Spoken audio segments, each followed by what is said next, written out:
압도적 재미 매불쇼. 자, 이번에 아주 그 특별한 시간을 마련을 해봤습니다. 오늘 이제 총 3분을 모셨는데 한 분은 지금 도로 사정 때문에 강변북로 사고 났습니다. 재판 받고 오는 분이거든요. 네. 그래서 조금 늦습니다. 검찰로부터 지금 고초를 겪는 분들과 함께 지금부터 이야기 나눠 보겠습니다. 만악의 근원은 검찰. 자, 검찰로부터 고초를 겪는 분들 한 분 한 분 만나보도록 하겠습니다. 이정근 녹취로 시작해서 별건으로 구속됐다가 지금 재판을 받고 있는 돈봉투 송영길 대표님 박수로 맞이합니다. 언짢으신데 지금 소개 마음에 안 드죠? 아니야, 별로 소개가 마음에 안 아니야, 기분 상하셨어. 내가 봤어. 대표님 팩트니까요. 팩트. 네, 알겠습니다. 네. 자, 그리고 윤석열 대통령 명예훼손 혐의로 기소가 된 봉지욱 기자님 박수로 모십니다. 네, 뉴스타파입니다. 사실은 제가 돈봉투 전문 기자인데요. 네. 지난해 그 국민의힘 황보승희 의원 돈봉투 사건 제가 보도했고, 맞아. 김연아 전 국민의힘 의원 맞습니다. 예, 돈봉투 녹음 파일 제가 공개했었죠. 맞아. 그렇구나. 돈봉투 바스락바스락. 그 어떻게 됐어요 그 건들은 지금? 황보승희 의원은 지금 1심에서 징역형 집행유예 아주 세게 받았잖아요. 받았고 이제 김연아 전 의원 같은 경우는 공천 취소를 제가 하지 않았잖아요. 네. 공천이 됐어요 이분이. 네. 됐다가 한동훈 위원장이 공천을 취소했어요. 근데 저한테 화풀이를 해가지고 저를 공직선거법상 허위사실 유포로 저를 고소를 하셔가지고 제가 경기 북부청에 조사 한 5시간 가서 받고 왔습니다. 그래가지고 아직 결론은 이제 10월달에 이제 공직선거법 일괄 기소가 되니까 그때 되겠죠. 그러니까 한동훈 위원장한테 가서 따져야 될 거를 저한테 고소를 해가지고요. 화풀이했네. 화풀이했어. 알겠습니다. 자, 항상 제가 속상한 부분이 있죠. 2심에서 유죄가 나온 조국 대표는 대한민국 모든 언론이 서로 모셔가려고 섭외하고 맞아요. 송영길 대표는 지금 재판을 받고 있어요. 뭐 유죄가 나온 게 없습니다. 재판을 받는 송영길은 대한민국의 투명인간 취급을 받는 이 이해하기 어려운 이 현상 때문에 제가 굉장히 괴로움이 있습니다. 저는 뭐 송영길을 지키고 이럴 게 없어요. 내가 송영길을 뭘 내가 지켜. 그냥 이 이상한 현상에 대해서 뭐 지적을 하는 거고, 그리고 이제 오늘은 이 검찰의 정말 비상식적인 행태들을 세상에 알리고자 이 시간을 마련을 했습니다. 대표님 재판 중이죠? 네. 내일 재판입니다. 내일 재판입니까? 네. 지금 어떻습니까? 요즘 어떻게 지내세요? 뭐 열심히 대응을 하고 있고요. 네. 또 재판부에서도 아주 신중하게 접근하고 있어서 저희들이 최선을 다해서 변론을 하고 있습니다. 네. 오늘 이제 뭐 특별히 하시고 싶은 말씀이 좀 있다고 하셔가지고요. 네, 그렇습니다. 아시다시피 저희가 이제 형사소송법이라는 것이 근대와 전근대로 나눴을 때 핵심적인 전환점이 자백법칙과 전문법칙입니다. 자백법칙과 전문법칙. 전문. 옛날엔 자백이 증거의 왕이라 그래가지고 무조건 저보다 고문해서 자백을 받아서 유죄로 인정해서 그냥 사형에 처하고 그랬잖아요. 근데 자백이라는 것이 임의성이 없을 때 그건 증거 능력이 될 수 없다. 강제로 얻은 자백은 증거 능력이 없다는 것이고, 임의성이 있는 자백이라 할지라도 그 자백이 유일한 증거일 때는 보강 증거가 없으면 유죄가 안 됩니다. 왜냐하면 돈 받고 거짓말로 그렇지. 내가 대신 뭐 음주운전했다, 뭐 그렇지. 내가 대신 죽였다 그럴 수가 있으니까. 네. 그리고 너 자백하면 우리가 좀 감형해줄게 뭐 이런 게 이제 생길 수 있으니까. 그렇죠. 마피아들이 그렇게 하는 거고. 그러니까 그게 자백법칙이고요. 두 번째 전문법칙은 자기가 직접 경험한 게 아니라 남한테 들은 이야기는 증거가 안 된다. Hearsay is no evidence란 말입니다. 그 두 개가 이제 있기 때문에 우리나라 이제 전근대와 근대 형사소송법이 바뀌게 된 건데, 최근에 또 하나의 중요한 기준점이 생긴 게 바로 위법 수집 증거 배제입니다. 위법 수집 증거 배제의 법칙.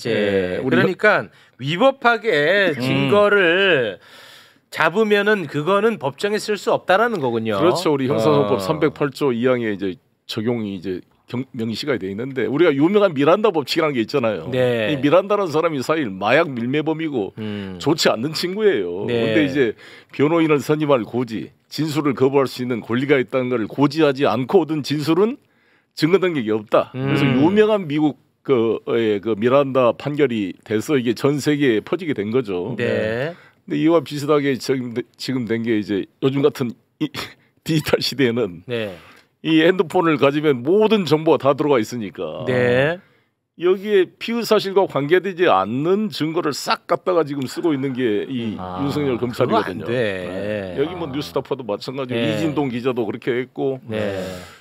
그래서 이렇게 영장의 피의 사실을 범위를 벗어나서 압수한 증거는 증거 능력이 없다. 그래서 권성동 씨도 무죄 판결이 났어요. 아, 네. 그것 때문에 강원랜드 사건. 어. 이재용도 무죄 판결이 난 겁니다. 어. 윤상현도 무죄 판결이 난 겁니다. 아, 한밭집. 한밭집 그 논란이 컸었잖아요. 거기도 무죄 났어요. 거기도. 네. 그러니까 이렇게 중요한 사건에 대해서 영장주의 위반이다 그래서 무죄 판결이 난 거죠. 근데 네. 저도 역시 똑같이 지금 이정근이라는 사람이 구속이 됐잖아요. 네. 제가 당대표도 사무부총장으로 임명했던 분입니다. 근데 이분이 박우식이라는 질이 안 좋은 사채업자하고 채권 채무 관계가 있었어요. 한 10억 정도. 그래서 돈을 안 갚았다고 박우식 씨가 이정근을 상대로 대여금 반환 소송을 하던 중에 갑자기 이게 알선수재죄 형사사건으로 변절이 됐어요. 서로 고소고발을 해가지고. 네. 근데 그게 형사부로 배정되지 않고 이 김영철 검사가 부장으로 있는 반부패 수사 2부에 배정이 돼가지고 거기서 갑자기 핸드폰 3개를 추가로 이미 제출받아서 3만 개 녹음 파일을 뒤져가지고 이 돈봉투 사건이 시작된 거거든요. 자, 일단은 이정근이라는 사람이 있어요. 네. 이분은 뭐 개인 송사 문제로 구속이 됐어. 네. 그런데 이제 그때까지는 송영길이랑 아무 관련 없어. 네. 그런데 갑자기 이정근의 휴대전화 3개가 어디서 나와서 네. 거기 안에 있는 녹취록을 검찰이 들여다보게 됩니다. 네. 그거를 기반으로 해서 송영길을 엮게 되는 거죠. 그렇습니다. 네, 네. 그거부터 설명해 주세요. 그래서 그것은 우리는 영장주 위반이다. 아니 이거 박우식과 이정근 간의 10억 알선 수재죄 형사 사건과 이 민주당 전당대회가 무슨 관련이 그렇지. 있습니까? 네. 아무 관련이 없는데 이거를 김수환이라는 사람이 2022년 10월 7일 날 이정근의 전화를 받아요. 구속돼 있는 이정근이 검사실에서 검사가 먼저 전화를 해요. 김수환이라는 사람한테. 김수환이라는 사람한테. 네, 김수환이한테 맡겨놨대요. 이분은 뭘? 이 핸드폰 3개를 아, 휴대전화 3개. 네네. 이 양반도 조용달 서울교육감 선거에 개입돼서 구속됐던 사람이에요, 한번. 네. 근데 어찌됐건 여기다 맡겨놨는데 검사가 전화를 하더니 김수아 씨 맞죠? 이정근 씨 바꿔줄게요. 바꿔줘서 이정근이 내가 맡겨놓은 거 갖다 주시오 검찰에. 했더니 그 다음날 새벽 4시에 그 핸드폰을 싹 갖다 바친 거예요. 그래가지고 거기 걸 다 털어가지고 이 사건이 시작된 건데 그때만 하더라도 돈봉투 사건이 알지도 몰랐잖아요. 네. 이게 놀라야 된 거는 2023년 4월 12일 날 JTBC 보도로 처음 돈봉투 사건이 알려진 거니까 네. 그 전인 2022년 10월 7일 날은 이정근도 김수환도 돈봉투 녹음 테이프가 있는지도 몰랐다는 거 아닙니까? 근데 이것을 어떻게 다 아무 조건 없이 이미 제출했다고 말할 수가 있습니까? 근데 별도 영장을 받아야지. 근데 이걸 가지고 그냥 마음대로 이용을 했기 때문에 누가 봐도 이것은 영장주의 위반이고 위법 수집 증거다 이렇게 주장하고 있습니다. 아, 네. 그러면은 그 검찰이 들여다보거나 확보한 것 중에 송영길에게 유리한 게 좀 있나요?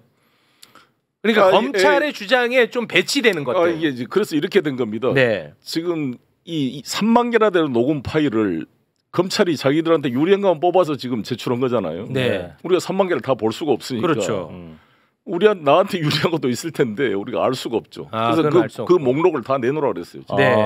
검찰한테 우리 재판부를 통해서 제출 받으면 내가 분석을 해보려 그럽니다. 근데 네. 그 중에도 재판장께서 뭐라 그랬냐 검사한테 3만 개나 되는 녹음 파일이 있다면서 왜 이정근 증인과 피고인 송영길 간에 대화 내용이 하나도 없느냐. 아, 그건 없어요. 하나도 제출 안 했어요 검찰이. 아. 다 지금 이정근, 강내구, 윤관석 여기 간의 녹취만 있지 내 목소리가 담긴 녹취가 하나도 없잖아요. 아. 그래서 검사한테 물어보니까 검사가 송영길은 뭐 텔레그램으로 전화를 해서 녹음이 안 됐다는 둥 뭐 이런 편기를 썼는데 마지못해 내놨습니다. 제 목소리가 담긴 게. 당 대표 된 이후로 이정근 사무부총장과 통화 내용인데 내용인즉슨 네. 강내구가 송영길의 이름을 팔아서 여기저기 돈을 요구한다는 소문이 들리니 네가 이 사무부총장이 잘 체크해서 이거를 좀 차단을 시켜라. 그걸 누가 얘기했다고? 내가 말한 게. 송 대표님이. 송영길 대표가 이정근에게 야 강내구가 내 이름을 팔고 다닌다는 소문이 있어. 그러면서 지금 뭐 돈을 받는다는 얘기가 있어. 너 그거 좀 잘 살펴봐라. 했던 게 나왔어요? 그렇죠. 그 녹취가 나왔습니다. 그거는 사법부에 제출이 됐고요. 제출했습니다. 그거 제출됐고 검사들이 마지못해 내놓은 거를 이제 우리 변호사가 재판장도 그러시더라고요. 이거는 피고인한테 유리한 증거니까 제출하십시오 그러더라고요. 네, 제출을 했습니다. 앞에 그러면은 뭐 위법 수집, 뭐 증거 배제 뭐 이런 얘기한 거는 그 녹취록을 근거로 해서 내가 이제 기소됐으니까 그거는 안 된다. 이건 증거가 이 말씀을 하시기 위해서 앞에 그걸 설명을 했던 거죠. 그렇죠. 녹취록도 그러고 아까 말씀드린 대로 왜 별건 수사를 우리가 못하게 한 이유가 위법 수집 증거를 기초로 별건 수사를 하는 거잖아요. 근데 별건 수사를 하게 되면 무슨 문제가 발생하느냐? 검사들이 누구라도 죄를 만들어서 그렇죠. 해버리는 거잖아요. 그러니까 이게 우리가 고문을 막으려면 고문에서 얻은 자백의 증거 능력을 부정하면 고문이 없어집니다. 고문할 동기가 없어지니까. 마찬가지로 위법 수집으로 만든 증거의 증거 능력을 부정해버리면 별건 수사를 할 수가 없어요. 그래서 저는 이 검찰공화국 체제에서 법원이 위법 수집 증거에 대해서 엄격한 태도를 취하고 있는 것은 매우 바람직한 일이고 최근에 대법원이나 대다수 판결이 아까 이재용 사건, 권성동 사건, 윤상현 사건 말한 것처럼 다 엄격하게 적용을 해서 영장주의를 벗어난 것은 증거 능력을 부정하고 있거든요. 위법 수집과 관련해 가지고는 뉴스타파가 그동안에 엄청나게 많은 보도를 하지 않았습니까? 네, 뭐 제 휴대전화에 대해서도 캠코더로 촬영을 하고 압수를 했는데 바로 봉인하지 않고 열람을 하고 사진을 찍고 본부로 막 보내고 전화를 하더라고요. 그런 것들은 너무 많고요. 너무 많아. 저희 이제 기자들을 상대로 수사하다가 많은 것들이 드러났고 검찰이 운영하는 디넷 디지털 캐비닛의 존재가 다시 한번 확인이 됐잖아요. 제 휴대전화 세 대 중에 한 대에 대한 전체 정보를 가져갔더라고요. 다시. 그러니까 보관하고 있는 거예요. 저한테는 삭제 폐기 확인서를 주면서 뒤로는 자기들이 감추고 갖고 있는 건데 제가 오늘 송 대표님 얘기를 들어보니까 사실은 이 사건의 원점이 저네요. JTBC 보도. 왜냐면 제가 지금 생각해 보니까 제가 2022년에 그 탐사팀장 제가 하고 있을 때 저희 팀원한테 박우식 그 부산자원 박우식 브로커입니다. 브로커인데 이분이 한번 만나봐라 하고 제가 그 사무실 주소 연락처를 알려줬던 기억이 나요. 그 친구가 갔는데 뭐 어쩌고 저쩌고 해서 전 나왔잖아요. 2022년에 나왔는데 이 친구가 계속 찾아갔던 모양이야. 연락도 하고. 왜냐면 박우식 씨랑 저랑 통화를 가끔 했어요. 녹취록도 제가 봤습니다. 녹취록을 많이 있습니다. 박우식이 저한테 뭐라 했냐면 검찰이 이정근 이게 아니야. 지금 큰 사람 하나 있어. 큰 사람 하나 이 사람을 잡으려고 지금 나를 엄청 설득하고 있어. 그러면서 고민이 된다면서 어떻게 해야 될지 모르겠다는 식으로 얘기를 하시면서 뭐라고 하냐면 근데 있잖아 봉 기자 나중에 있잖아 이거 사건 끝나면 제가 다 얘기해 드릴게요. 그때 폭로할게요. 수사 과정에 불법성이 있다는 거 본인이 알고 있었던 것 같아요. 그리고 이분의 특징은 녹음박이에요. 녹음박. 모든 걸 녹음해요. 근데 그래놓고 저한테 난 녹음하는 사람은 아니야. 그래서 저도 녹음하고 있었지만 본인도 녹음하고 있었을 거 아니에요. 그런데 이분이 얘기한 게 저 느낌이 뭐였냐면 검사의 조사 과정을 녹음하신 것 같아요. 전 그렇게 생각을 해요. 왜냐면 저한테 그런 뉘앙스를 말씀하셨고 일단 그분은 지금 어디 계세요? 구속됐어요. 구속됐어요. 다른 사건으로 어저께 다른 사건으로 근데 본인도 뭐 억울하다 하시지만 결국에는 사실은 이분이 어마어마한 분입니다. 노무현 정부 때부터 브로커로 활동하신 분인데 이분이 뭐 리스트 열거나 입 열면 뭐 크게 다칠 사람들 많겠지만 네. 어찌됐든 이분 자체가 저한테 얘기하기로는 수사 과정에 문제가 있다라고 얘기를 했었죠. 와. 그리고 나서 녹음 파일이 이제 JTBC로 갔잖아요. 근데 거기 제가 알기로 제가 그 팀원 가보라고 했던 걔가 가져온 걸로 알고 있는데 네. 한 가지 미스터리가 있어요. 왜냐하면 그 이후에 저는 JTBC를 나왔기 때문에 나온 상태에서 보도가 됐잖아요. 근데 이 녹음 파일은 잘 만났어. 딱 두 가지가 그 아까 말씀하신 김수환 씨나 네. 이정근 측 아니면 검찰밖에 없는 거예요. JTBC 네, 그 녹음 파일이 그렇죠. 아니, 생각을 해보세요. 유출된 게 이정근 측 아니면 김수환 씨, 그러니까 김수환 씨라는 분, 그분이 줬거나 아니면 검찰이 줬거나입니다. 나올 구멍이 없습니다. 왜냐하면 그렇죠. 이거는 지금 그렇죠. 피고인들한테 피의자들한테도 그때는 피의자 상태였으니까 피의자들한테도 공개가 안 된 상태였기 때문에 이거는 원칙적으로는 세상에 나와서는 안 된 파일인데 네. 그게 보도가 됐잖아요. 근데 그렇다고 해서 언론사가 보도한 걸 뭐라고 하면 안 되죠. 그렇죠. 당연히 언론사는 그런 것들을 빼내서 보도하는 게 맞습니다. 의무니까. 네. 근데 문제는 하나의 미스터리는 있다는 거죠. 그럼 어떻게 나왔지? 근데 만약에 제가 추측하듯이 박우식의 손에서 나왔다라고 하면 예를 들면 검찰이 직접 못 주잖아요. 쿠션을 칠 수 있잖아요. 그렇죠. 그럼 내가 준 게 아니잖아요. 그러니까 전 그런 의심이 들더라고요. 근데 제가 박우식 씨한테 한번 물어보려고 했는데 구속이 되셔가지고 다른 사건으로 또. 아무튼 제가 봉지욱 기자가 그 박우식 씨랑 그 통화한 내용을 내가 그 녹음한 걸 내가 들어봤어요. 네. 거기에 큰 사람이 어찌됐건 나를 잡기 위해서 송영길 대표요. 네, 한 게 보여지더라고요. 아니 근데 대표님, 아니 왜 근데 송영길이라는 사람이 타겟팅이 됐어요? 글쎄 좀 그게 이제 총선 때 활용하려고 그런 거죠. 민주당 대표를 했던 사람이기 때문에 전당대회를 대표성이 있으니까 송영길하고 돈봉투 사건으로 먹칠을 함으로써 민주당의 이미지를 민주적 정당성을 완전히 그냥 훼손시켜서 총선에 활용하려고 총선 때까지 그런 거 아닙니까? 이 사건을 지금도 계속 그렇죠, 나옵니다. 그렇죠. 그러니까 근데 이제 그 이정근이 그 세 개의 핸드폰을 맡겼던 김수환이라는 사람이 아무 조건 없이 이미 제출했기 때문에 돈봉투 사건 다 수사해도 아무런 법적인 문제가 없다 이렇게 안이하게 이번 1심 판결을 한 재판부가 했어요. 이성만 사건에 대해서. 그러니까 그 판사가 너무 안이하게 판결했다고 보여지고 제 주장은 이정근이 작년 4월경에 정철승 변호사를 통해서 반부패 수사 2부와 JTBC를 피의사실 공표죄로 고발을 했어요. 아니 그럼 모든 자기 사건 다 갖다 쓰라고 이미 제출한 사람이 왜 고발을 하냐고. 왜 자기가 소위 그 노영민 비서실장으로부터 대한통운 무슨 감사인가 고문인가 그 임명된 피의 사건에 대해서 마음대로 쓰라고 된 피신 조서는 있습니다만 돈봉투 사건에 대해서 명시한 게 하나도 없어요. 그 돈봉투 사건은 그때 나오지도 않았으니까. 네. 그러니까 현재 우리나라 대법원 판례는 이미 제출했다고 할지라도 피의 사실과 관계되지 않는 것을 별도의 영장 없이 마음대로 갖다 별건 수사하는 것은 위법이다라는 게 우리나라 대법원의 확고한 판례입니다. 네. 그래야 되지 않겠어요? 네. 아니면 뭐 다 뒤지면 그렇습니다. 제가 갑자기 그 2023년 4월 JTBC 첫 보도 때가 생각이 나는데 왜냐하면 이건 또 바로 잡아야 될 부분이 있을 것 같아서 검찰에서 녹취를 받지 않았다고 JTBC가 제 기억이 맞다면 그렇게 말했죠. 공식적으로 그걸 밝혔던 기억이 있거든요. 그래서 그거는 조금 얘기를 해야 될 것 같아요. 말씀드렸잖아요. 검사가 수사관이 직접 줬겠습니까? 그러니까. 거쳐서 줄 수 있잖아요. 예를 들면 준다면 왜냐하면 저도 그런 식으로 받을 때가 있으니까. 네네네.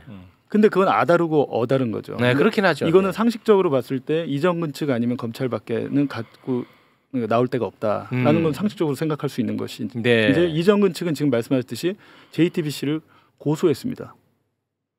그리고 이제 중요한 것은 그때 JTBC가 보도한 그 날짜가 바로 이제 1심 사건 박우식과 이정근 간의 알선 수재죄 1심 판결이 나면서 보도하고 바로 압수수색이 동시에 다 들어갔어요. 완전히 서로 짜고 하는 것처럼. 네. 그래서 갑자기 프랑스에 있는 제가 그냥 우리 최국부터 빨리 들어오고. 네, 제가 막 여기 소리 질렀죠. 난리 들어오세요, 거. 이렇게 바로 들어왔잖아요. 그래. 프랑스 계실 때. 그 이거는 지금까지는 이제 돈봉투 건에 대한 이야기고 이 건 돈봉투 자체도 별건인데 또 다른 진짜 제3의 별건도 혐의로 집어넣어가지고 이것도 구속 사유가 됐던 거 아닙니까? 그렇습니다. 예. 그러니까 제가 이제 박희태 의장 사건과 달랐다는 이야기는 박희태 의장은 전당대회 때 자기 통장에서 1억 9천만 원인가를 인출해서 그때 김효재 민정수석인가요? 그분이 신분등록번호 300만 원씩 의원들한테 나눠줘가지고 고승덕 의원이 그걸 양심 고백을 한 바람에 이제 된 것은 확실하게 그 재원이 나왔는데 네. 이 사건은 내가 관여된 게 없잖아요. 지금까지 나온 것도 해도 내가 돈을 마련해 준 것도 아니고 내 돈을 준 것도 아니고. 네. 김영권이라는 후원자가 제 보좌관한테 5천만 원을 줬다는데 그걸 재원으로 이렇게 이정근 강내구 윤관석 통해서 이렇게 갔다는 거 아닙니까? 현재 네. 검찰 주장도. 예, 그거는 이제 돈봉투 사건이고. 그러니까 이제 이거 가지고 송영길이 사전에 관여된 게 없다. 재판장도 이정근 증인한테 물어봤어요. 아니 증인. 피고인 송영길이 증인과 사전에 상의하거나 뭐 지시를 받은 게 있습니까? 없습니다. 이정근. 사후에 보고했냐가 논란이 되다 보니까 검찰이 이걸로는 송영길을 구속시키기는 어렵다. 그래서 별건으로 바로 제가 속해 있는 싱크탱크 먹고 사는 문제연구소를 다 뒤지고 그것만으로도 부족하다 보니까 거기에 4천만 원을 무슨 소각장 관련된 제3자 뇌물죄로 엮어가지고 이게 공소사실을 3개를 만들어 놓은 거죠. 뭐 별건에 별건에 별건으로 구속까지 됐다고. 구속까지.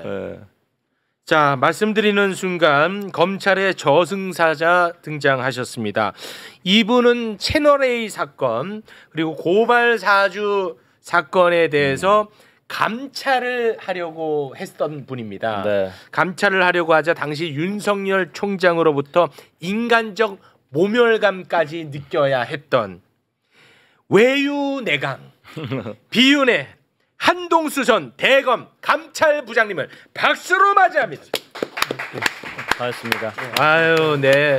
재판 받고 오시느라 조금 이제 늦게 도착을 하셨습니다. 네, 죄송합니다. 아닙니다. 네.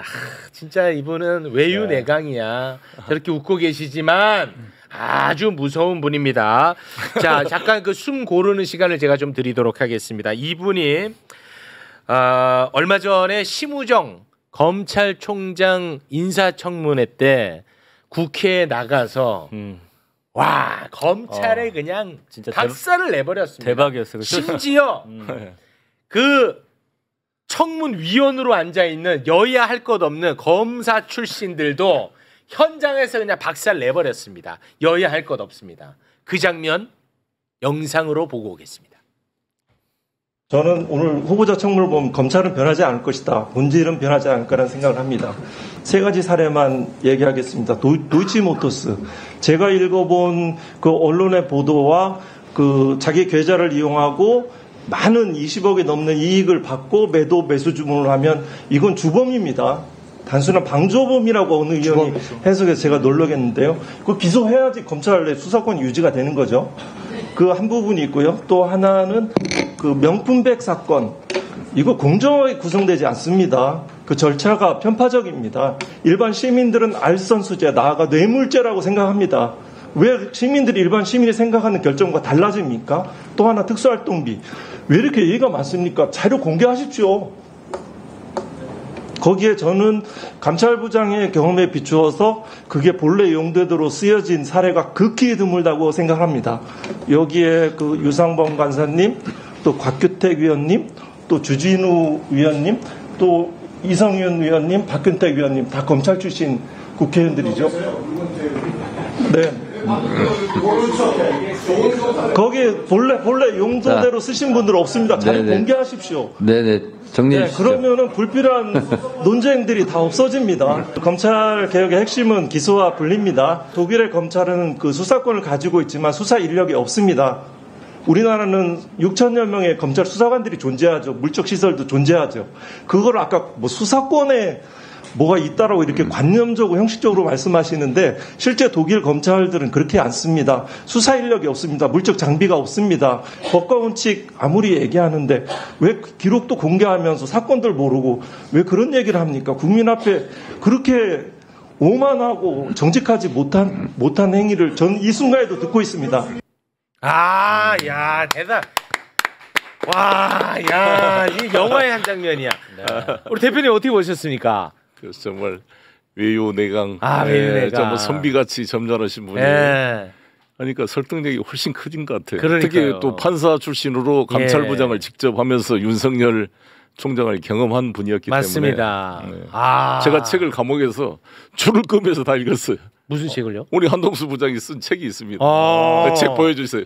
그거를 다 보셨어요? 검찰의 심장부에서. 와. 제가 2줄씩 그것을 읽고 제가 그 재판장에서 인용하기도 했습니다. 한동수 감찰부장님. 와, 저는 진짜 정말 감동 많이 받았습니다. 왜냐하면 그 여야 검찰 출신 위원들을 그냥 현장에서 박살내 버렸어요. 네, 제가 아닌 것 같은데. 그리고 감찰부장이었을 때는 당시 윤석열 총장과 또 각을 세우기도 했었고요. 네. 사실 아닙니까? 네. 뭐 윤석열 검찰총장에 대해서 이제 많은 수식어들이 있더라고요. 무자하고 사자로 해서 어떤 분은 막 제가 들은 말들 중에 이제 기억나는 것들은 두 부부시죠. 무식하다, 사특하다, 뭐 이런 표현들까지 나올 정도로 국민들이 많은 이렇게 이런 생각과 느낌들을 가지고 계신 것 같습니다. 네. 우리 지금 현 시대에 검찰의 문제점들에 대해서 그야말로 경험으로서 그것을 누구보다도 많이 알고 계시는 분 아니겠습니까? 지금 가장 문제가 되고 있다는 부분을 세 갈래로 나눠서 국회에서 이렇게 박살을 내셨는데, 네. 그거를 시간 관계상 이제 아마 축약해서 말씀을 하셨을 텐데요. 네. 혹시 덧붙일 말씀이 좀 있으실까요? 일단은 디올백 관련해 가지고 수사심의위. 네, 수사심의위에서 이제 구성들은 일단 대검 기획조정부 저기에서 이제 청문회 준비 단장, 그 다음에 정책기획과장 다 팀장으로 참여하고 있습니다. 그러니까 심우정 총장하고 무관한 일들이 아닌 거죠. 네. 거기에서 이제 그 구성원들을 애초에 그 검찰 친화적인 사람들도 상당히 추천 그 구성을 할 수 있습니다. 제가 대검에 있을 때 여러 위원들을 참여해 본 경험에 비추어 보면 기술적으로 좀 더 쉬운 말로는 장난을 이렇게 그렇겠죠, 발휘해서 무작위가 아니네요.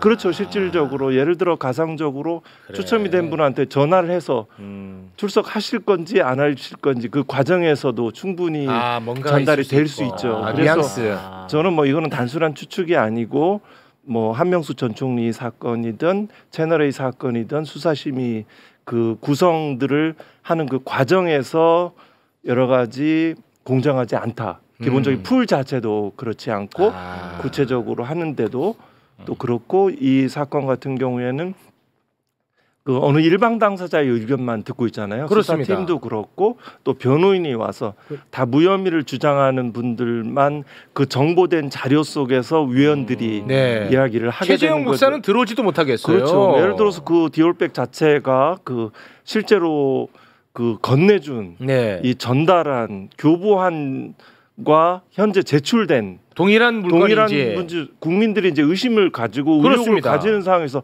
해소를 해야 되죠. 네. 거기에 복잡한 법리와 증거가 있는 것이 없습니다. 아닙니다. 무식한 나도 할 수 있어요. 아니 제가 존경하는 사람이신 무식하다고 하니까 제가 좀 그런데요.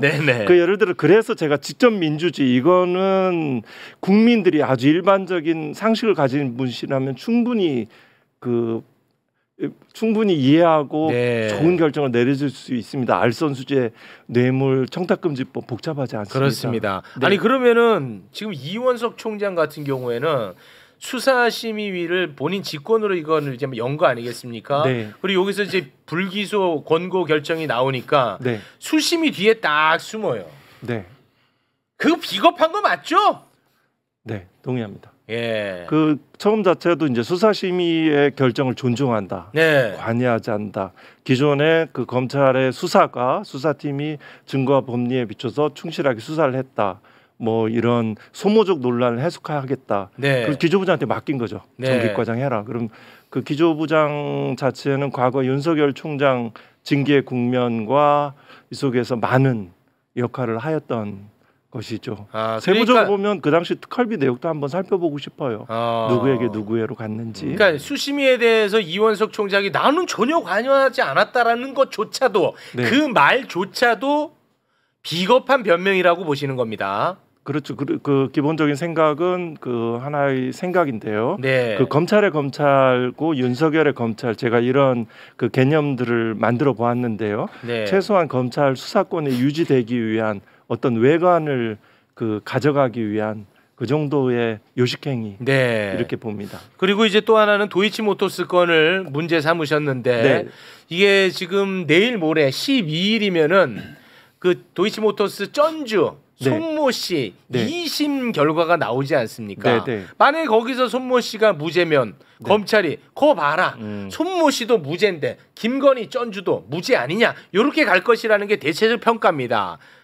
자, 지적을 좀 한번 해주시죠. 일단 판사님들이 조금 더 오늘 우리 그 송 대표님 이슈도 아마 그 적법 절차와 실제 진실 관련해서 적법 절차 그 형사소송의 두 가지 이념들이 충돌하건 외관을 가질 때 현재 우리나라 상황들은 적법 절차를 준수하고 강화하는 쪽으로 가야 될 때입니다. 네. 이 속에서 판사님들이 조금 더 용기를 내셔서 최근 그 박문진 그 방통위 관련해서 행정법원 판결처럼 그러한 역할들을 해주실 때 우리나라 민주주의가 제대로 이렇게 흘러가는 게 되는 거죠. 네. 그 도이치모터 사건에서 어떠한 결론이 나올지는 그 예상하기 선뜻 말씀드리기는 그렇지만 일단 그 송전주라고 하셨나요? 그 사람하고 현재 그 누구죠? 그 김건희 대통령 부인과 그 어머니와의 역할들은 현저한 차이가 있죠. 그렇지. 그거 방조라 해도 저는 이걸 주범이라고 생각합니다. 주범입니다. 그렇지. 그 권오수 그 회장과의 관계라든가 서로 알만한 사이인 거죠. 모르는 사이가 아니고 거기에 대해서 20억이 넘는 많은 이익을 취득을 했고요. 그 매수 주문을 무슨 전화 주문이든 이렇게 전화 직접 주문이든 인터넷상을 위한 모바일 주문이든 간에 그렇게 매수 주문을 내고 그것도 다 지정가로 이제 매수 주문을 낸 거죠. 종목 가격 이건 주범입니다. 이건 주범이다. 그리고 대법원에서 그 양형 기준에 따라서도 3년, 6년 그 가중 요소들만 있는 중요한 사유입니다. 법적으로 보면 가중 요소들만 있다. 이걸 무엇이 이 검찰 출신의 이렇게 고검장 가신 위원이 그걸 방조범 정도로 이렇게 그 묻어나가는 이렇게 표현하는 모습에 대해서 조금 너무 좀 괴로웠습니다. 그래서 거기서도 저도 이제 이정근 녹취록 때문에 고생하고 있기 때문에 녹취록에 대해서 제가 예민한데 김건희 여사가 증권사 직원한테 매수 주문한 게 다 녹취록에 있다는 거 아닙니까? 그럼 이정근 녹취록에서 이 도목도 가지고 1년 동안 국회의원들 이렇게 고생시키는 것 10분의 1만 투입하더라도 바로 정리되고 단순한 방조범이 아닌 주범이고 단순한 전주가 아닌 거죠. 우리 한동수 부장님 말씀처럼 완전히 주범인 거죠. 대부분의 많은 사례들이 있고요. 그 주범인 것을 주범이라고 누구나 다 쉽게 생각할 수 있는 것을 왜 그렇게 못하는지.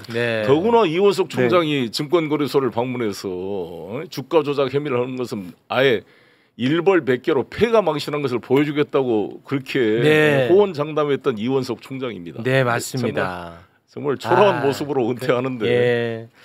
그 판사 출신이시니까 아까 제 귀에 강하게 꽂혔던 표현이 있는데요. 판사들이 조금 용기를 내줬으면 좋겠다. 그건 어떤 의미예요? 그 예를 들어서 제가 이제 형사재판 주로 이제 형사재판 같은데 보면 예를 들어서 이제 공소장 일본주의라고 해서 지금 공소장이 굉장히 길어졌어요. 예를 들어서 뉴스타파 공소장 같은 경우도 명예훼손 같은 게 한 두 장이면 가능한 원래 공소장은 간단 명료하게 중립적인 언어로 쓰도록 되어 있습니다. 그런데 이거를 공소장에 모두 사실 첫머리에 옛날 국가보안법 사상범에 막 어렸을 때 어떤 환경에서 자라고 무슨 책을 읽고 이렇게 장황하게 쓰듯이 길어집니다. 그러면 이거를 재판장은 이 소송 지휘권이잖아요. 공소장의 요지를 낭독하지 마라. 이걸 고쳐올 때까지 진행하지 않겠다. 이런 엄정한 소송 진행들. 일단 공소장을 낭독하고 공소장을 변경하라고 요구하면 권고적 효력만 갖기 때문에 안구 측은 선들 검사들이 응하지 않거든요. 아, 네네네. 조금 더 엄정하게 진행하는 것들 그리고 모든 재판에서 위법수직 증거 배제 법칙에 대해서 조금 더 그 실제 진실을 찾기 시작하면 그 여러 가지 그 정치적이고 내지는 검사들이 사실 판사님들을 많이 속이시거든요. 그런 지점에 대해서 미처 속아 가실 수도 있고 진정한 인권의 가치들은 그 절차, 적법 절차를 준수하는 것들을 선언해 주시고 실제 판사님들을 불이익 없으시거든요. 독립돼 있거든요. 근데 네. 그 문재인 정부 때 그 판사 200명 소환하지 않았습니까? 네네. 예. 그 부분들은 실제 이제 많은 위협이 될 거 아닙니까? 네, 네. 처리를 안 하고 예. 종결 처분을 안 하고 있으니까 그 당시에 뭐 그 바깥에 이제 변호사로 나가신 분도 있고 현재 이제 법원에 있으신 분도 있고 결정을 안 해줄 것 때의 이 불안함들이 굉장히 큽니다. 네. 네. 그리고 이제 또 하나 지적을 하신 게 검사들의 특활비 문제. 네. 요거를 이제 또 지적을 하셨는데요. 네, 네. 그거는 어떤 문제 의식을 갖고 계시죠? 네, 특활비는 본래의 목적, 기밀성을 요하는 수사와 정보 활동 등 무슨 경호, 뭐 안보 이렇게 쓰여지는 목적과 용도대로 쓰는 특활비는 없다고. 네. 거의 없다. 극히 드물다. 거의 없다. 그리고 이제 그 고검장, 지검장 뭐 이렇게 많은 부장 검사들 그거 받아서 가외 돈으로 쓰는 그래서 오리발이라고 하잖아요. 네. 그래서 그것들을 본래 용도대로 쓰는 것들은 하나도 없고 그것들이 검사의 뭐 기록 공개 안 하는 것처럼 네. 증거 제출하지 않는 것처럼 그 특활비라는 것들이 검사의 특권을 유지하고 그렇죠. 그 예를 들어서 그 수사를 할 때 이제 예를 들어서 지검장 입장에서는 그 일선 검사들이 무슨 아기새 있잖아요. 네. 막 입을 벌리고 특활비 돈 안 달라는 이런 식의 그런 어떤 이미지를 떠올린다는 맞습니다. 말을 들은 적이 당연히 월급 받고 하는 일인데 과연 특활비를 지급한다는 것이 말이 안 된다. 말이 안 됩니다. 그리고 기본적으로 특활비가 좀 악용된 그 사례는 제가 있었던 시점에서 조금 그 시기와 좀 어느 정도 일치하는데요.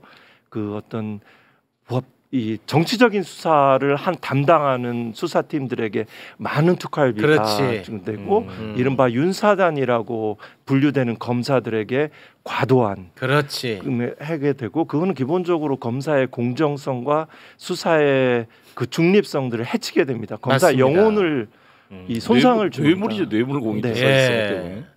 근데 여기 특활비에 대해서도 제가 한 말씀 덧붙이고 싶은 것은 제가 이제 전당대 돈봉투 논란으로 이렇게 고생을 하고 있기 때문에 특활비 뉴스타파 보도나 이걸 내가 자세히 보는데 국가 예산을 가지고 자기들이 떡값으로 나눠 먹은 거잖아요. 이원석 검찰총장도 100만 원 특활비 봉투를 받은 사람이에요. 네. 소고기 파티하고 49만 원 결제해서 50만 원 안 넘게 하고 네. 쪼개기로 결제하고 영수증 내놓으라니까 휘발됐다 그러고 네. 법원 판결도 무시하고 거의 범죄 집단이라고 저는 봅니다. 국가 예산을 횡령한 범죄 집단들인데 여기를 넘어서 더 중요한 것은 이 수백억 수십억 되는 돈을 가지고 윤석열 사단이 사조직을 관리한 비용으로 쓴 거잖아요. 아까 말씀드린 예쁜 사람 이문정 검사의 말에 따르면 예쁜 검사 돈 더 주고 조직 관리한 거잖아요. 송영길이 돈목도 돌려가지고 정당 민주주의를 꺼뜨리고 매표 활동을 했다고 나를 기소한 이 검찰이 그렇지. 법정에서 제가 검사 재판장 앞에 그랬습니다. 이 범죄 집단들처럼 자기들이 돈 떡갈라 먹은 거잖아요. 국가 예산을 가지고. 네. 그리고 사조직을 관리한 비용으로 쓴 거란 말이에요. 그리고 사실상 윤석열 대통령 선거를 위한 사조직으로 검사들이 모이면 윤석열 대통령하고 건배하고 그랬다는 거 아닙니까? 뭐 이거 완전히 사전 선거 운동의 뇌물에 국가 예산의 횡령에 범죄 집단들이라고 봅니다. 저는. 네. 이런 사람들한테 내가 기소 재판받고 있다고 생각하니까 그냥 재판장을 때려 붓고 싶은 정도의 분노가 있어요. 네, 지금 재판 받고 계시는데 이런 거는 오히려 그 손해되는 발언이에요. 네. 근데 분명한 이 누가 누구를 지금 심판한 거에 대한 분노가 있어요. 아니 뭐 충분히 뭐 동의하고 공감이 됩니다만 그 언론 보도를 좀 접하셨을 테니까요. 지금 분노의 송영길 대표 사건에 대해서도 좀 보셨을 텐데 그냥 뭐 개인적인 관점으로 위법 수집에 대한 부분에 문제 의식이 좀 있나요? 네, 위법 수집 증거 배제 법칙 그러니까 네. 그 이렇게 실체 진실 발견과 적법 절차 준수가 그 조화로운 해석이라고 이제 법원이 천명을 하지만 기본적으로 실체 진실을 그 중시하는 쪽으로 운영되고 있습니다. 네. 경우에 따라서는. 그래서 그 적법 절차를 준수하는 위법순집 증거 배제 법칙에 대해서 좀 더 법원이 엄격한 잣대를 가져가시는 것이 네. 한국 상황에 맞다. 네. 재판 현실에 맞다라고 생각을 합니다. 네, 네. 알겠습니다. 송 대표님의 뭐 구체적인 사건 그 내용들 실체에 관해서는 네. 뭐 제가 뭐 구체적으로 네, 뭐 네. 아주 뭐 제가 기록을 보거나 예. 뭐 이런 것은 아니어서 네네네. 확실한 분이 알겠습니다. 네. 아 이분은 확실한 분이야. 네, 네. 확실하게 아는 것, 확실하게 경험한 것만 말씀하시는 분이야. 앞에 계신다고 편들고 그런 분이 아니에요. 그러니 더 신뢰가 되네요. 네. 네. 그 최재형 목사의 수심위가 열린다는 거 아니겠습니까? 아, 네.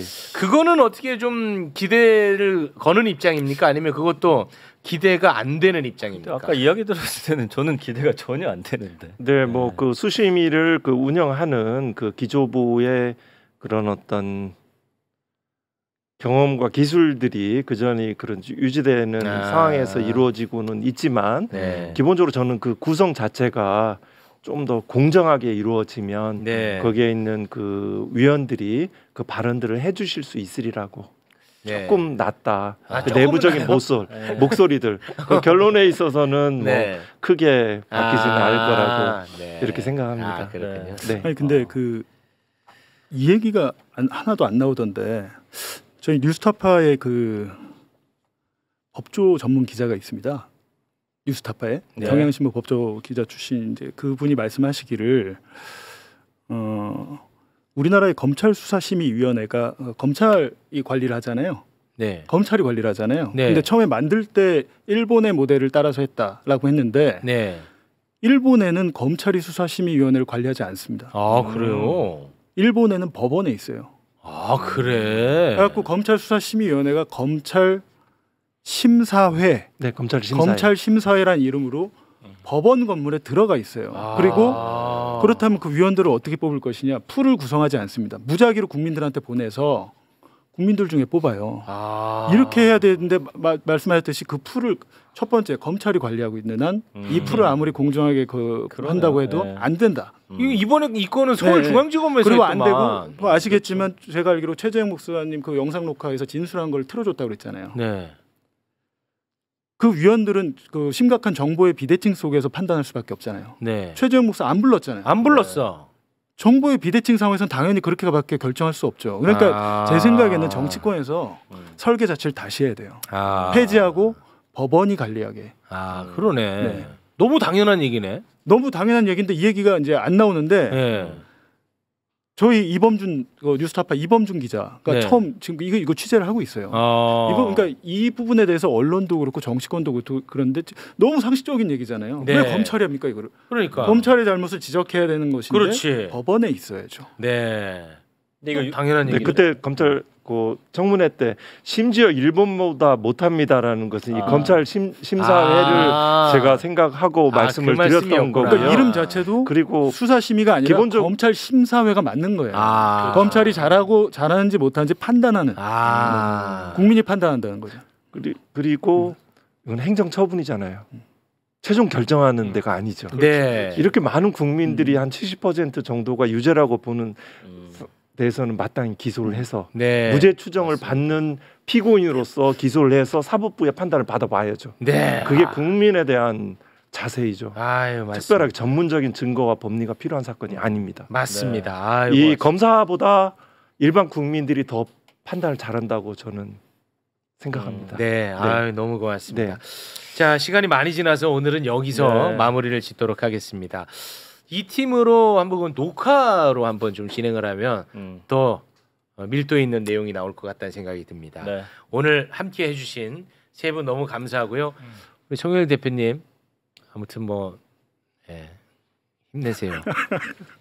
아무튼 뭐 네. 저는 최선을 다해서 재판을 했고 우리 이 얘기를 들어서 말씀드리고 싶은 것은 우리 한동수 부장님께서 직접 교도소를 한번 저를 접견을 왔어요. 그래요? 저를 얼굴도 몰랐던 분인데 왜 오셨냐 그랬더니 너무 송영길이 외면하고 챙겨주는 사람이 없어서 아는 사이가 아닌데요? 몰랐죠. 이제 얼굴을 직접 본 건 그때 처음이었는데 이 자리를 빌어서 감사를 드리고 이게 판사 출신으로서 이렇게 또 검찰 개혁에 앞장서 주셔서 고맙고 또 많은 이런 게 귀감이 됐으면 좋겠습니다. 뭔가 뭉클하네. 출근길에 제가 이게 책도 읽어주셨고 출근길에 아마 그 송 대표님을 좀 지지하고 응원하시는 분인 것 같아요. 혼자 이렇게 이렇게 들고 있는 모습이 뭐랄까요?